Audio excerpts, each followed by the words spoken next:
Alhamdulillah, Allah has allowed me to pull myself together to make this video, so here we go. What is the beauty that is emanating from the lands of Palestine? What are the beautiful things that we are all beholden to and witnessing right now over the entire world? What are the beautiful things that we can witness through such a demonic catastrophe, such devastation, such horror that is keeping us up for nights on end, sending us into fever, shivers, trauma, and sleepless nights, and just anguish, loss of appetite, you name it. Whoever is going through this knows, because they feel it like they feel the ummah as one body. So what are the beautiful things? Can we pull out of this? Can we see the other side of the coin? And that's what I'm going to focus on.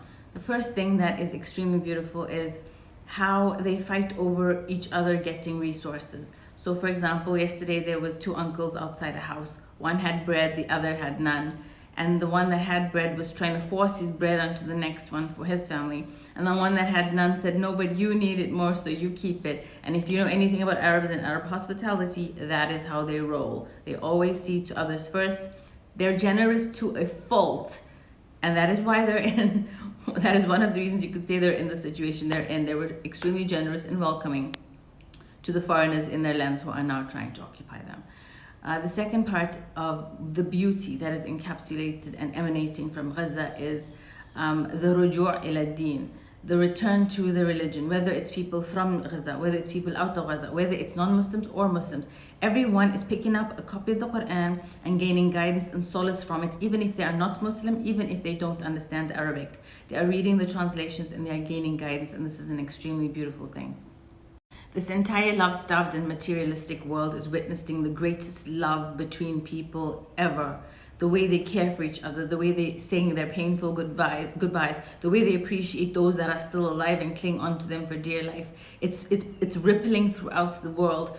All of us are affected by this display of love, and we're all appreciating those in our lives. We're all holding our kids a little longer, squeezing them a little harder. We're all inspired by this love for each other and the painful goodbyes of those who have left them. We're also witnessing their strength in iman, tawakkul, how they believe and have hope that Allah has promised them Jannah and has promised those who have departed from this world Jannah. Take care of my loved ones, Ya Allah. Grant them your paradise.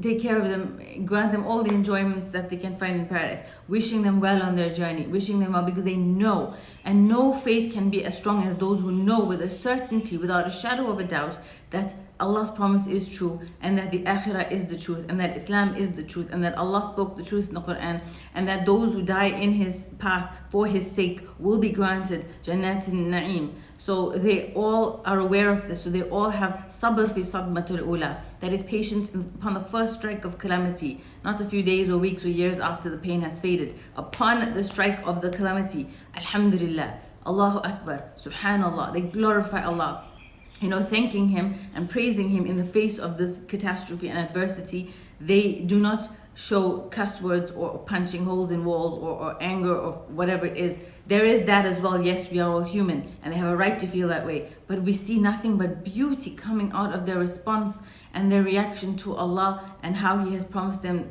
Jannah. And that is something to behold. That is a sight that is extremely breathtakingly, stunningly beautiful. And what we are witnessing is the nurturing aspect of the Arab men that the West has sought so long to demonize them, to make them look as savages, Arab barbarians, sand niggers, all kinds of derogatory words to justify dehumanizing them and fighting wars after wars after war against them. And all of this we are now seeing is not true. These Arab men, as fierce and as strong and as powerful and courageous as they may be, they are singing lullabies to orphaned babies. They are cuddling little kids to sleep because those kids won't let go of them. They are singing to women trapped under the rubble so that they stay conscious.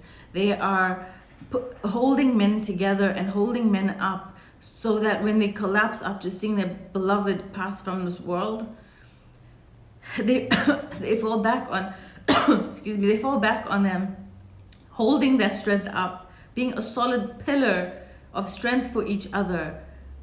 This nurturing, loving, caring, indomitable spirit is alive in every single one of them, that they are as tough as they can be, they're also very soft and very gentle. They cry, they feel all their feelings. They don't turn it down or pretend bravado and machismo. They actually are it, and they embrace the full plethora and spectrum of their emotions. And they make room and hold space for others going through the same thing. Honestly, no psychologist or therapist in the West could hold space the way they're holding space for each other. The world is witnessing the truth and seeing the truth about the evildoers. Who really is the unjust one here? Who really is the thief, the murderer, the coward? Allah is exposing them and their true nature, as He is exposing the believers and their true nature, and it is extremely beautiful. We're also witnessing the shahada of the shuhada, the testimony of the martyrs. So that when they pass away, they're passing away upon husnul khatima, saying the kalima shahada, bearing witness that Allah is the only true God and one and only, and that Muhammad is His messenger. They are dying with smiles on their faces. They are passing away, and from their body is emanating the scent of musk. And one of them said before passing, هَذَا مَا وَعَدَ اللَّهِ, and this is what Allah has promised, وَصَدَقَ الْمُرْسَلُونَ, and the messengers have spoken the truth. And honestly, that was one of the most beautiful videos I've ever seen of someone passing, because he could see Jannah and he was telling people about what he could see.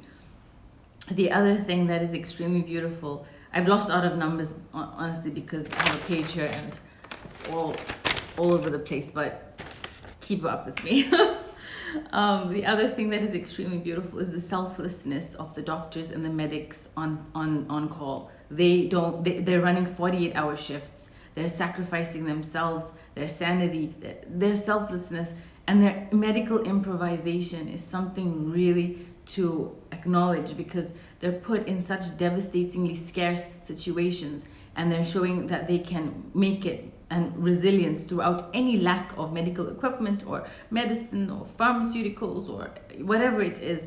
They're making do with what they have. They're fighting infections with vinegar and stuff they can get from the corner shop. They're really showing indomitable spirit. MashaAllah, tabarakallah. The other thing that we are witnessing that is extremely beautiful is the unification of families, and how they're willing to split up their kids just to give them a chance at survival should a bomb fall on all of their houses at the same time. We are being affected by this all the way over here in South Africa and abroad by the unity that we're forming in our own families, that we hug our kids just a little longer, just a little tighter. We're more appreciative. And this is the next point, the gratitude. We're seeing how grateful they are, and they have nothing. Yet we have so much here. We feel guilt after guilt, and it shows us, yes, that we feel guilty, and we should. That's a good sign. And the second thing is that we feel extremely grateful for every little thing, and every problem that we once looked upon as bad or as big has now diminished in size and looks much smaller than it was before in light of what they're facing. Honestly, we have no right to complain about anything, and all we have to give is great gratitude and thanks to Allah, and show graciousness to each other, and hopefully inshallah able to spread this good to them via our donations, via our help, aid, assistance, human, whatever it is. Even if you have nothing, you can go there yourself and do some aid work and volunteer work, inshallah. The other thing that is beautiful is watching us detaching from dunya. Our priorities are shifting. We're getting our deen cart back on the rails, and the Palestinians are teaching us what's important, and that everything gets left behind except our good deeds, what we did on this earth, how we made people feel, how we treated each other, how we worshipped Allah and Allah alone, not associating partners with Him, how we spread Islam and taught others about Islam. Then there is the last thing and final point that I would like to leave you on, and that is the beautiful rage, the beautiful holy rage from the Ummah, where civilians are willing to take up arms to defend their deen and their brothers in Palestine, no matter what color, race, nationality, or ethnicity they are, or wherever they are from in the world, including non-believers who also want to fight for them, because this is justice, this is humanity. And anyone is willing to take up arms, get trained, or go and offer aid and assistance, and wish to see their vengeance in this lifetime. And this is holy, this is sacred rage, and we should all embrace it and not fight it. None of our feelings should be forced, and we should see the beauty that everything comes from this.